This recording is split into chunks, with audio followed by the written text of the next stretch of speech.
Autobiografía de un yogi. Paramahansa Yogananda. Capítulo 8. El gran científico de la India, J.C. Bose.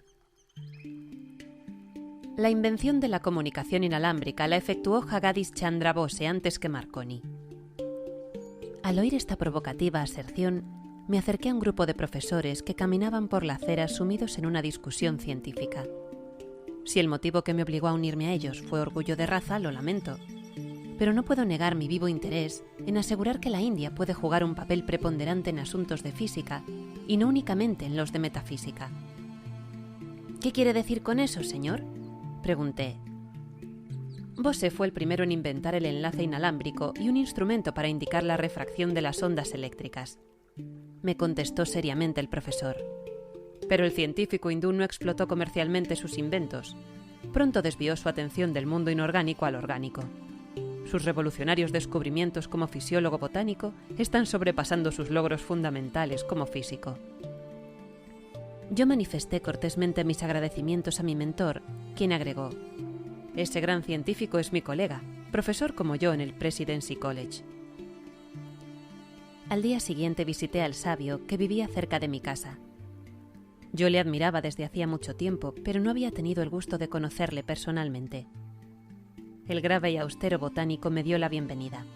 Era un hombre robusto y de agradable aspecto en sus 50 años, de abundante cabellera, frente ancha y abstraídos ojos de soñador.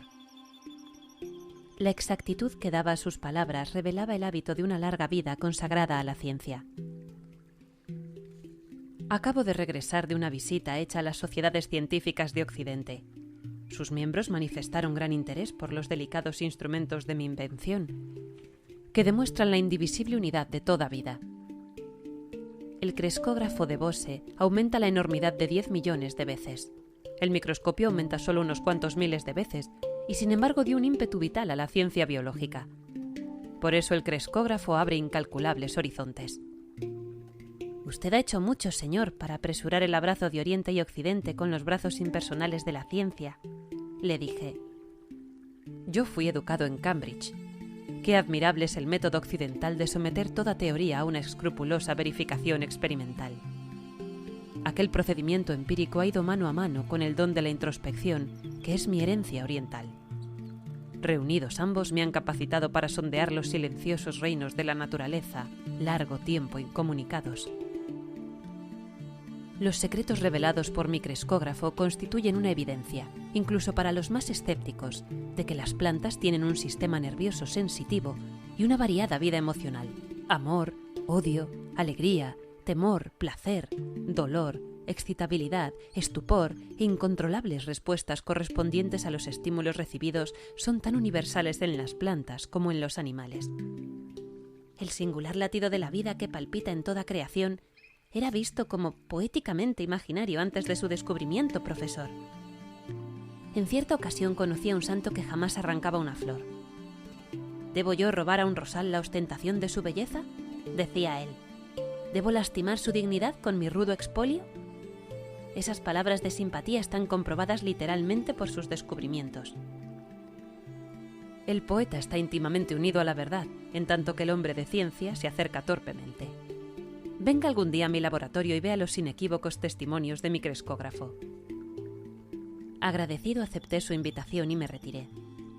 Más tarde supe que el profesor había dejado el Presidency College y estaba tratando de fundar un centro de investigación en Calcuta. Cuando se abrió el Instituto Bose, asistí a la ceremonia inaugural. Centenares de personas entusiastas deambulaban por el recinto. Yo estaba encantado con el simbolismo artístico y espiritual de la nueva Casa de la Ciencia. En la verja de la entrada admiré una reliquia centenaria de un distante santuario. Detrás de un estanque de lotos, una escultura femenina con una antorcha simbolizaba el respeto que en la India se tiene por la mujer, como la inmortal portadora de luz. El jardín tenía un pequeño templo, consagrado al noúmeno que mora más allá del fenómeno. El pensamiento de la divinidad incorpórea era sugerido por la ausencia de imágenes y altares. El discurso de Bose en este magnífico acontecimiento pudo haber salido de los labios de alguno de los antiguos rishis. Dedico hoy este instituto no como un simple laboratorio, sino como un templo, La reverente solemnidad de sus palabras se extendió a manera de invisible palio, envolviendo a la multitud que llenaba el auditorio. En la prosecución de mis investigaciones fui conducido inconscientemente a los límites de la física y de la fisiología. Con asombro encontré que las líneas limítrofes se desvanecían y los puntos de contacto emergían entre los reinos de lo que tiene vida y lo que no la tiene. Era sorprendente ver la multitud de fuerzas que obraban sobre la materia inorgánica, percibida generalmente como algo inerte. Una reacción universal parece colocar bajo una ley común a los metales, las plantas y los animales. Todos muestran esencialmente el mismo fenómeno de fatiga y depresión, con posibilidades de recuperación y de exaltación, así como la permanente ausencia de reacción que acompaña a la muerte. Lleno de asombro y temor ante esta estupenda generalización, anuncié con gran esperanza mis resultados ante la sociedad real. Resultados demostrados por medio de experimentos, pero los fisiólogos que se hallaban presentes me recomendaron que limitara mis esfuerzos a las investigaciones físicas en las que ya había tenido éxito, en vez de traspasar los límites de sus propios campos. Sin darme cuenta, me había introducido en los dominios de un sistema de castas poco conocido para mí, ofendiendo con ello a su etiqueta. También hizo acto de presencia una inconsciente predisposición teológica que confunde la ignorancia con la fe. Se olvida a menudo que quien nos ha rodeado a todos con el perenne misterio evolutivo de la creación ha implantado también en nosotros el deseo de preguntar y de comprender. A lo largo de muchos años de ser objeto de la incomprensión de los demás, llegué a entender que la vida de un devoto de la ciencia está inevitablemente llena de interminables luchas. El verdadero científico tiene que moldear su vida como una ardiente ofrenda, considerando pérdida y ganancia, éxito y fracaso como una sola cosa. Con el tiempo, las principales sociedades científicas del mundo aceptaron mis teorías y sus resultados y reconocieron la importancia de la contribución de la India a la ciencia. ¿Puede cualquier cosa pequeña o circunscrita satisfacer más la mente de la India? Por una continua tradición viva y un poder vital de rejuvenecimiento, esta tierra se ha reajustado a sí misma mediante innumerables transformaciones. Siempre ha habido indios que, deponiendo el premio inmediato y absorbente del momento, han buscado la realización de los más elevados ideales de la vida, no mediante la pasiva renunciación, sino con la lucha activa. Los débiles que han rehusado el conflicto nada han adquirido y no han tenido que renunciar a nada. Solo el que ha sabido luchar y vencer puede enriquecer al mundo dotándolo de los frutos de sus victoriosas experiencias. El trabajo ya realizado en el laboratorio Bose sobre la respuesta de la materia y las inesperadas revelaciones en la vida de las plantas ha abierto un amplio campo de investigación en la física, la fisiología, la medicina, la agricultura e incluso la psicología. Problemas hasta ahora insolubles han entrado en la esfera de la investigación experimental. Mas es imposible obtener gran éxito sin una rigurosa exactitud. He ahí la razón de esa larga serie de instrumentos y aparatos supersensibles diseñados por mí, que se encuentran expuestos ante ustedes hoy, a la entrada del auditorio. Ellos hablan de prolongados esfuerzos por atravesar la ilusoria apariencia, con el fin de penetrar en la realidad que permanece invisible, y del infatigable trabajo, de la perseverancia y del ingenio que se requieren para superar las limitaciones humanas.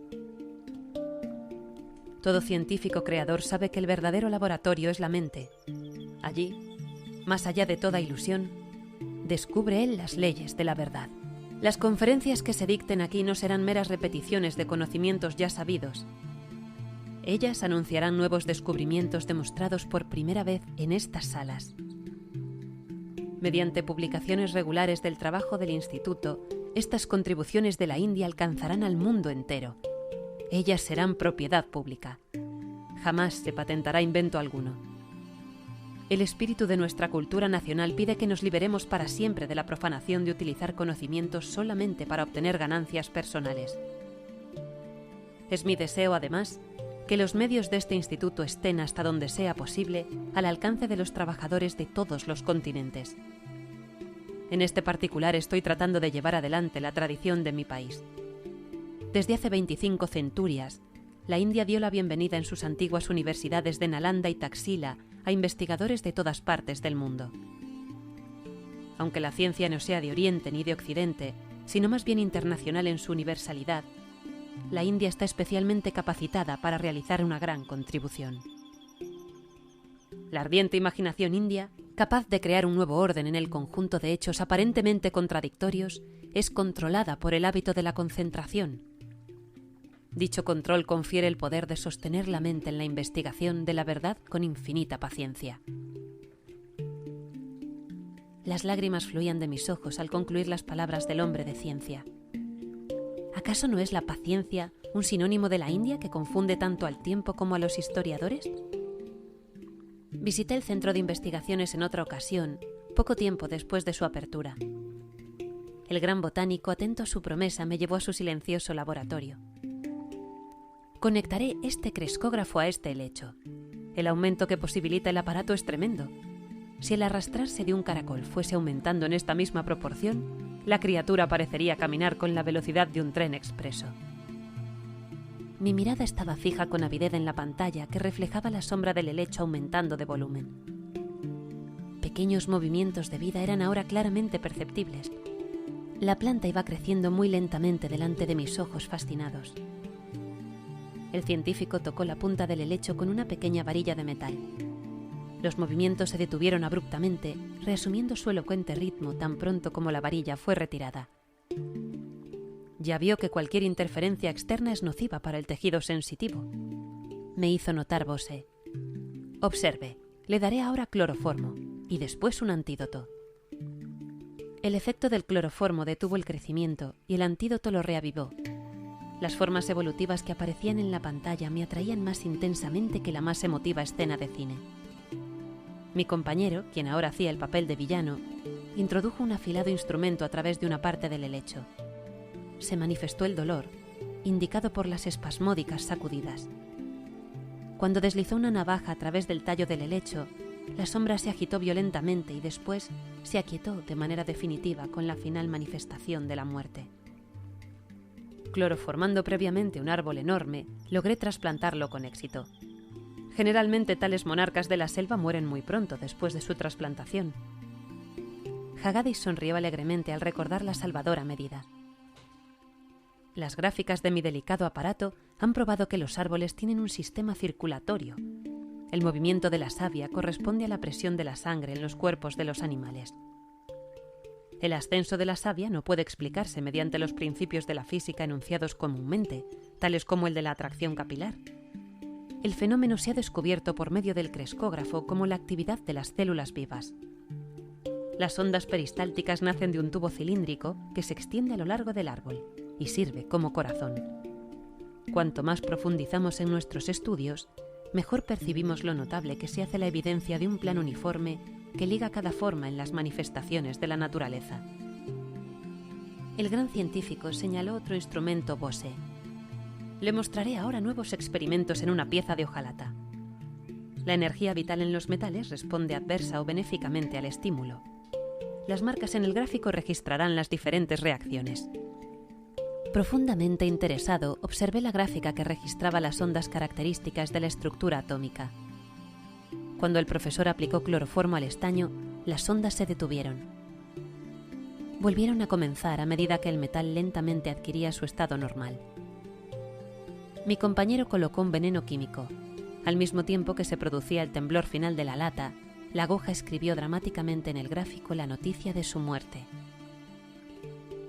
Los instrumentos Bose han demostrado, dijo el científico, que los metales, como el acero de las tijeras y la maquinaria, están sujetos a la fatiga y vuelven a adquirir su eficiencia con un periodo de descanso.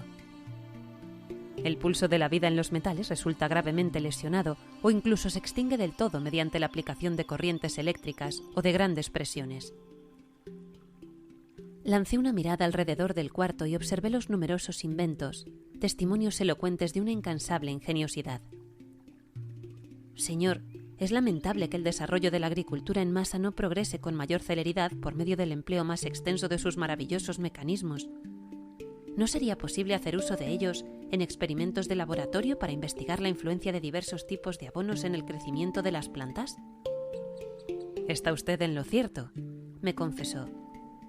Los instrumentos Bose tendrán incontables usos para las futuras generaciones. Los hombres de ciencia rara vez perciben la recompensa de sus contemporáneos. Les basta poseer el gozo del servicio creador. Me despedí con muestras de inmensa gratitud al incansable sabio. ¿Podrá la sorprendente fertilidad de este genio agotarse alguna vez?, pensé. Ninguna disminución llegó con los años. Habiendo inventado posteriormente un intrincado instrumento, el cardiógrafo resonante, Bose continuó haciendo interesantísimas investigaciones en innumerables plantas de la India. Así fue descubierta una enorme e insospechada farmacopea de útiles medicamentos. El cardiógrafo está construido con infalible precisión, por la cual se indica hasta una centésima de segundo en la gráfica. Los registros resonantes miden pulsaciones infinitesimales en la estructura vegetal, animal o humana. El gran botánico predijo que el empleo de su cardiógrafo podría conducir a practicar la vivisección en las plantas, en lugar de hacerlo en los animales. Comparando la acumulación de los efectos de una medicina administrada simultáneamente a una planta y a un animal, se ha demostrado una asombrosa unanimidad en el resultado, anotó él. Cada constituyente del ser humano ha sido prefigurado en la planta. La experimentación en los vegetales contribuirá a disminuir los sufrimientos del hombre y de los animales. Años más tarde, las investigaciones del pionero Bose fueron comprobadas por otros científicos. Los trabajos realizados en 1938 en la Universidad de Columbia fueron publicados por The New York Times como sigue. Durante los últimos años se ha comprobado que cuando los nervios transmiten mensajes entre el cerebro y otras partes del cuerpo, se generan diminutos impulsos eléctricos. Estos impulsos han sido medidos por el delicado galvanómetro y aumentados millones de veces por amplificadores modernos. Hasta ahora no se ha encontrado ningún método satisfactorio para estudiar el paso de los impulsos a lo largo de fibras nerviosas de los animales vivos o del hombre, a causa de la gran velocidad con que circulan dichos impulsos. Los doctores K.S. Cole y H.J. Curtis han informado haber descubierto que largas células individuales de la planta de agua dulce, llamada nitela, empleada frecuentemente en las peceras, son virtualmente idénticas a las de una fibra nerviosa simple. Más aún, han encontrado que las fibras de nitela, al ser excitadas, propagan ondas eléctricas que en todos sentidos se asemejan, a excepción de su velocidad, a las fibras nerviosas de los animales y el hombre. Se encontró que el impulso eléctrico nervioso en la planta era mucho más lento que en los animales. Los investigadores de la Universidad de Columbia aprovecharon este descubrimiento para filmar a cámara lenta la transmisión de los impulsos eléctricos en los nervios. La planta nitela vendrá a ser así como una especie de piedra de Rosetta para descifrar los secretos profundamente guardados en la zona fronteriza de la mente y la materia. El poeta Rabindranath Tagore fue un fiel amigo del idealista científico de la India. Para Bose fueron escritas por el dulce cantor bengalí las siguientes líneas. Oh eremita, haz un llamamiento con las auténticas palabras de aquel antiguo himno llamado Sama. Levántate, despierta. Llama al hombre que se vanagloria con su erudición sástrica. Llama a aquel sabio jactancioso para que salga frente a la naturaleza, en esta amplia tierra, y envía esta convocatoria a las congregaciones de escolásticos. Juntos alrededor del fuego sagrado, deja que todos se reúnan. Pueda así nuestra India, nuestra antigua tierra, volver en sí una vez más, para regresar al trabajo firme, al deber y a la devoción y a su trance de sincera meditación. Dejémosla que una vez más se siente en calma, sin avaricia, sin rivalidad, pura, y que de nuevo, desde su elevado sitial y plataforma, enseñe su ciencia a todos los demás pueblos.